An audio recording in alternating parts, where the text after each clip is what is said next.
but you're contributing.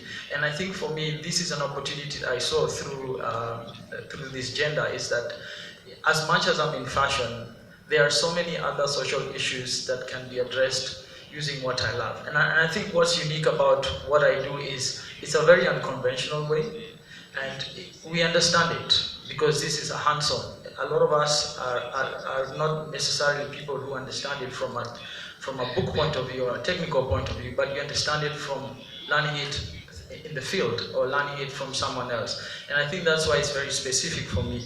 And for answering about inspiring other people, it's important that as you continue to grow or increase your innovation, is really for you to understand you occupy a very sensitive space where you are not just creating for yourself, but you are influencing other people around you. And I think that's basically for me why I see I'm in the space where unconventional way is the way forward. Thank you so much. Lawrence? I think the question for the lady who asked about fashion has been very well addressed by Kaveka. I'll just add a very small thing. Why not? Why not fashion? I think the bigger question is how do you then use fashion or what you're passionate about to actually drive change? And I think if we learn something from the global north is that successful people are not people who got jobs, got promoted, and then they got into a position where they can make change.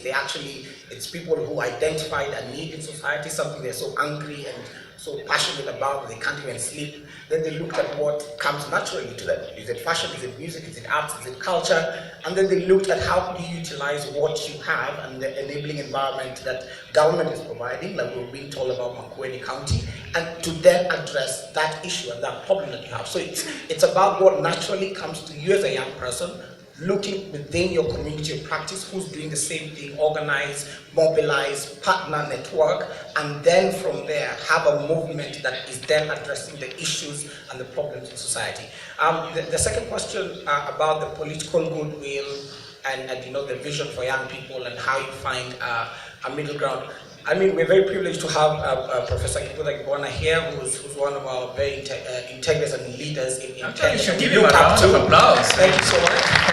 And I can tell you, if you ask him today, he will tell you there's 1,001 things that young people come to every single day in the office. And while we're here as young people saying political goodwill, any politician will listen to somebody who's adding value to their vision. Because there is already the vision, the plan, the framework, the structures, the systems, the processes. But as young people, we need to be relevant to the existing frameworks that are there and look at how we can partner, mobilize, organize, and ensure that we are actually adding value to what exists. So any politician will actually listen because you're actually adding value to what they actually are doing. And the other big assumption that we need to address as young people is we need to earn the right to be heard. You're not just heard because you're young. You need to ensure that you are, bringing a value proposition to allow, people to create spaces for you. And when you get in, then you prioritize not just yourself, but also an opportunity for others to achieve their full potential, to exercise their, full citizenship, but also, above all, ensure that you're creating bigger spaces for young people who come up to you. So I think it's a two-way thing, but we need to be a bit more strategic as we engage the leaders that are, going before us. Fantastic. Thanks so much.